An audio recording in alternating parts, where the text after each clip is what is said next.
पंचकोश विवेक। स्थूल देह को भान न होवे, स्वप्न माहि लखी आत्म ज्ञान। सूक्ष्म ज्ञान सुषुप्ति समय नहीं, सुख स्वरूप भय आत्म भान। भासे भय समाधि अवस्था, निरावरण आत्म न ज्ञान। ऐसे तीन देह व्यभिचारी, ऐसे तीन देह व्यभिचारी, आत्म अनुगत न्यारो जान। क्या कहते हैं? स्थूल देह को भान न होवे, स्वप्न माहि लखी आत्म ज्ञान। ठीक है, क्या कहते? स्वप्न अवस्था में स्थूल देह का भान नहीं होता है और आत्मा का भान होता है ना? आत्मा का भान होता है, तभी हम कहते हैं कि मैंने ये देखा, मैंने ऐसा सपना देखा। तो हम आत्मा वहां होते हैं तभी तो हम बोलते हैं कि मैंने ऐसा सपना देखा, ऐसा मैं वहां गया था, मैंने बाजार देखा, मैंने हरिद्वार देखा, मैंने अयोध्या देखा। ये तभी तो हम कहते हैं सपना अवस्था में हम रहते हैं, आत्मा रहता है। और आगे कहते हैं सूक्ष्म ज्ञान सुषुप्ति समय नहीं। जो सुषुप्ति अवस्था में है वहां पे सूक्ष्म शरीर नहीं होता, उसमें सूक्ष्म शरीर का ज्ञान नहीं होता। सूक्ष्म शरीर का मतलब क्या हुआ? मन, पांचों ज्ञान इंद्रियां, पांच कर्म इंद्रियां, मन, बुद्धि, चित्त, अहंकार और प्राण, है ना? तो वहां पर मन, बुद्धि यानी कर्मेंद्रिय, इंद्रिय और अंतःकरण नहीं होता। ठीक है, सुषुप्ति अवस्था में सूक्ष्म शरीर का भान नहीं होता, ज्ञान नहीं होता। और सुख स्वरूप आत्मा स्वयं प्रकाश रूप से भान यानी प्रतीत होती है। हम जब सुषुप्ति अवस्था से जागते हैं तो क्या कहते? ऐसे सुख से सोया कि कुछ भी नहीं जाना। तो ऐसे सुख से सोया, ये जो सुख से सोया हम कहते हैं, ये क्या है? वहां पर जो सुख मिल रहा है हमको, वो सुख हमारे आत्मा का सुख हमको सुषुप्ति अवस्था में मिलता है। और हम कहते हैं हमने ऐसे सुख से सोया, तो इसका मतलब वहां कोई जानने वाला था, जानने वाला कोई था, उसी ने इस बात को अनुभव किया कि मैं वहां पर ऐसे सुख से सोया और कुछ भी नहीं जाना, है ना? तो वहां पर सुषुप्ति अवस्था में भी आत्मा रहता है और सूक्ष्म शरीर वहां पर उसका भान नहीं होता। इंद्रियां, ज्ञान इंद्रियां, कर्म इंद्रियां वहां पे काम नहीं करते हैं। और मन भी वहां पे सुषुप्ति अवस्था में क्या होता है? उनको सुख दुख है तो उस समय पर सब भूल जाता है, कोई दर्द हो तो भूल जाता है, तो वहां पर याद नहीं रहता। सुषुप्ति अवस्था में इस बात का भान ही नहीं होता कि मेरे को कोई दर्द है, कि कोई दुख है, कि कोई सुख है, कुछ भी हमको भान नहीं होता। कैसा हमारा गद्दा है कि कहीं पता चले कि गद्दे के अंदर में कहीं कुछ खुरदुरपना है, चुभने वाला गद्दा है, तो जब गहरी नींद में होंगे तो चुभने वाले गद्दे का चुभन का भी भान नहीं होगा, और बढ़िया मुलायम गद्दा है तो मुलायम पने का भी भान नहीं होगा। जैसे तो यहाँ करें ऐसी स्मृति जागती होती है। तो कह रहे हैं सुख का ज्ञान सुषुप्ति में नहीं होवे। अगर सुषुप्ति अवस्था में सुख का ज्ञान न होवे तो मैं सुख से सोता भया, मैं सुख से सोया, ऐसी स्मृति जाग के नहीं होना चाहिए। जब जाग कर स्मृति होती है इसका मतलब कि सुषुप्ति में ज्ञान हुआ है, सुख का ज्ञान हुआ है, तभी उसी ज्ञान को जागृत अवस्था में मतलब जागता है तब याद करता है कि मैं ऐसे सुख से सोया। याते सुख का ज्ञान सुषुप्ति में होवे है, सो सुख विषय जन्य तो सुषुप्ति में है नहीं। अच्छा बोलो सुख सुषुप्ति, उसमें सुख कहां से आया? तो कोई जैसे हमको संसार में व्यवहार में कुछ अच्छा खाते हैं, कुछ अच्छा पहनते हैं तो हमको आनंद होता है, कुछ अच्छा हमारे मन की चीज मिल जाती है, चाहे जो कुछ हो, तो हमको आनंद होता है। बस सुषुप्ति अवस्था में हमारे मन की चीज कोई विषय क्या रखा हुआ है? सुषुप्ति अवस्था में तो ऐसा कुछ है नहीं, लेकिन हमको आनंद मिलता है, वहां सुख मिलता है।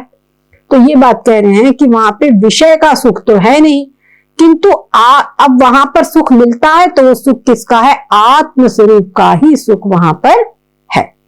सो आत्मा का सुख है, वो आत्मा कैसा है? स्वयं प्रकाश है। स्वयं प्रकाश मतलब जो स्वयं को जानता है।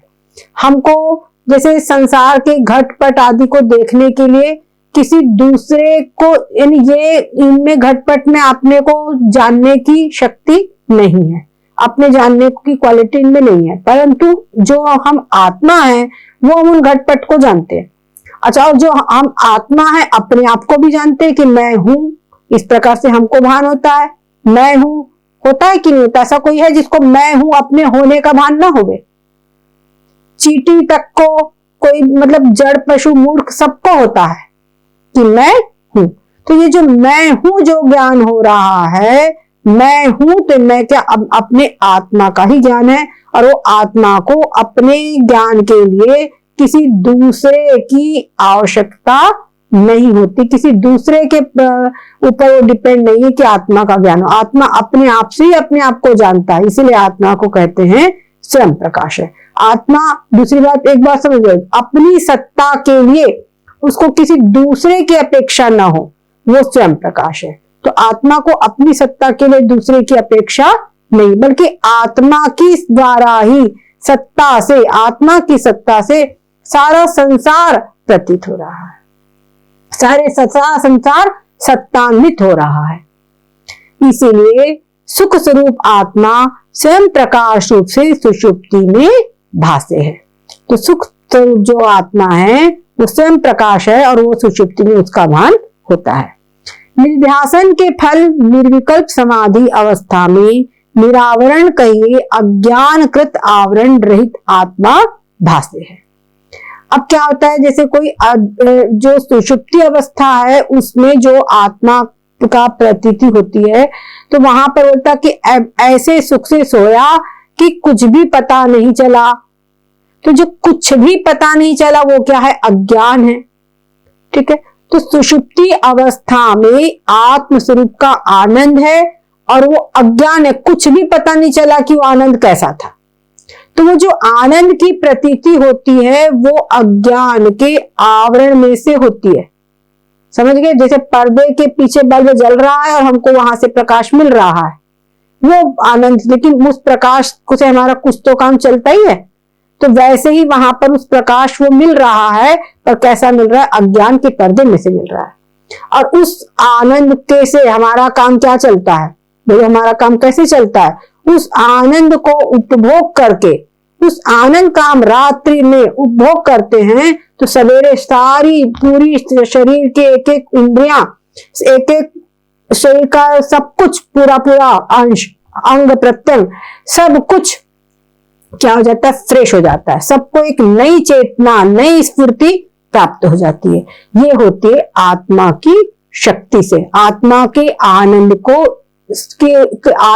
आत्मा के आनंद को उसका उपभोग करने के कारण ये शक्ति हमको प्राप्त होती है।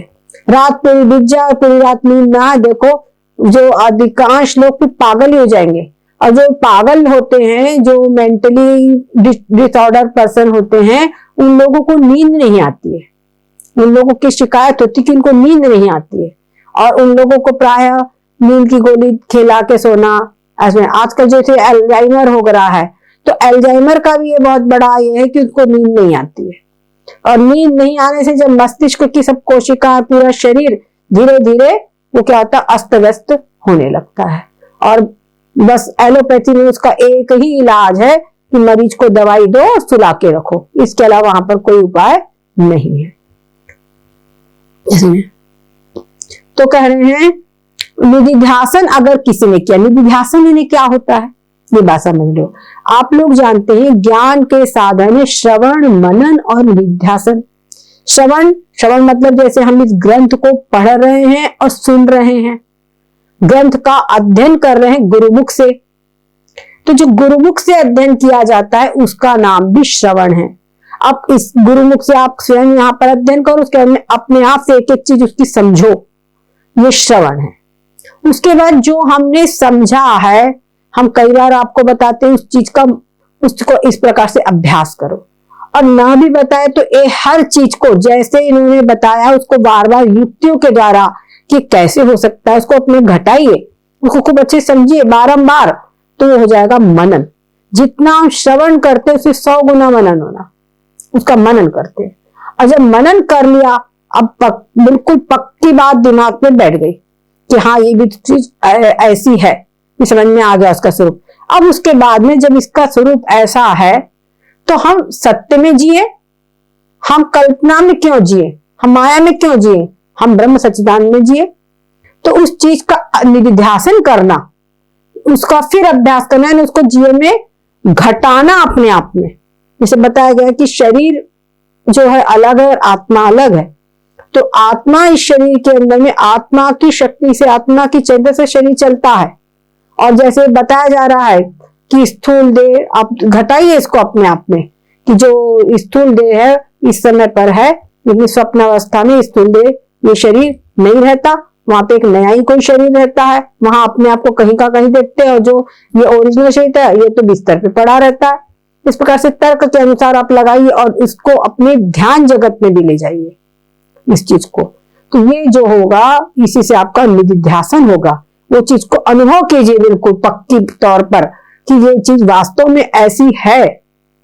जो मनन से हमने समझा है उसको अपने अनुभूति में उतारिए, ये होगा निधिध्यासन इसमें।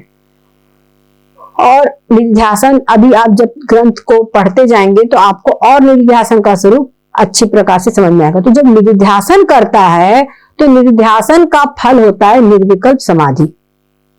क्या होती है? निर्विकल्प समाधि। उस निर्विकल्प समाधि की जो अवस्था है, उस अवस्था में डायरेक्ट अपने आत्मा का, आत्म सुख का अनुभव करता है, अपने आत्मा का अनुभव करता है। तो जब आत्मा का अनुभव करता है तो क्या होता है? आत्म सुख की प्राप्ति होती है। मतलब ये आनंद की प्राप्ति होती है, जो आत्मानंद है उसकी प्राप्ति वहां पर होती है, निरावरण होकर के। तो सुषुप्ति अवस्था में अज्ञान के पर्दे में से जिस आनंद की प्राप्ति हो रही थी, वो प्राप्ति अब समाधि अवस्था में डायरेक्ट होगी। वहां पर अज्ञान का पर्दा हट चुका है, समझ गए? तो अज्ञान का पर्दा हट गया तो आनंद का अनुभूति कैसी होगी? बिल्कुल डायरेक्ट। तो वहां डायरेक्ट डायरेक्ट वहां पर आनंद की प्रतीति होती है, आत्मा के आनंद की प्रतीति होती है। और न अज्ञान, यहां पर कहा ना निरावरण आत्म न अज्ञान, वहां पर निरावरण आत्मा की अनुभूति होती है, न अज्ञान, और वहां पे अज्ञान नहीं रहता है। ऐसे तीन देह व्यभिचारी, इसी प्रकार से तीन देह जो है वो व्यभिचारी है। व्यभिचारी मतलब, व्यभिचारी का मतलब होता है कि जो कभी रहे कभी न रहे, जो एक निष्ठावान न रहे, उसको भी व्यभिचारी कहा जाता है। संसार में लौकिक क्षेत्र में ये शब्द प्रसिद्ध है, वहां पर बोलने में भी नहीं अच्छा लगता है। तो यहाँ पे व्यभिचारी का मतलब होता है कि जो एक समय पर रहे और एक समय पर न रहे। तो जो तीन अवस्थाएं हैं, जैसे जागृत अवस्था, स्वप्नावस्था और सुषुप्ति अवस्था, ये एक समय में एक ही रहेगी, एक समय में दो नहीं रह सकती, नहीं रह सकती ना। तो ऐसे कि बोलो कि जागृत अवस्था है तो इस समय पर स्वप्न अवस्था या सुषुप्ति अवस्था हो सकती है? कभी नहीं हो सकती। उसी प्रकार से जो स्वप्न अवस्था है उसमें जागृत अवस्था और सुषुप्ति अवस्था नहीं रह सकती, और सुषुप्ति अवस्था में जागृत अवस्था और स्वप्न अवस्था कभी भी नहीं रह सकती, एक ही अवस्था रहेगी। ठीक है, कोई ना कोई एक ही अवस्था रहेगी। अगर जागृत है तो स्वप्न कैसा, स्वप्न है तो जागृत कैसा? ठीक है, तो ये कह रहे हैं कि एक अवस्था, लेकिन तीनों अवस्थाओं में मैं आत्मा, मैं जागृत अवस्था के सब पदार्थों को जान रहा हूं। जागृत अवस्था में हम सब कुछ देख रहे हैं, सुन रहे हैं, बोल रहे हैं, व्यवहार कर रहे हैं, खा रहे, पी रहे, सो रहे, जाग रहे, सब कुछ कर रहे हैं। जागृत अवस्था में सारे व्यवहार कर रहे हैं। तो सारे व्यवहार कर रहे हैं और ये बात को जान रहे हैं कि मैं कर रहा हूं, मैं हूं। तो अपने होने का अनुभव जागृत अवस्था में हम सबको हो रहा है।